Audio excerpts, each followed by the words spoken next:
รน้องพรของแก่นอุบลน้องแนนสาวแอนคนกาลสินธุ์เมืองเลยน้องเอิญอำนาจเจริญน้องพิน101คนชื่อกระทินน้องนรินอยู่มุกดาหารสาวน้ำสกลสาวมนน้องคายสารคามน้องอายสาววิไลเป็นคนบึงกาฬ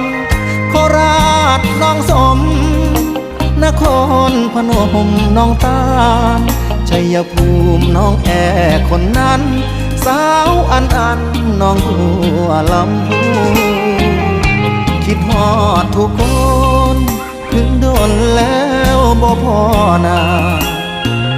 เบอร์ที่ให้มายังเมมติดมือถืออยู่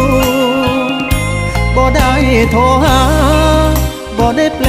ว่าลืมโปรดรู้วันที่เคย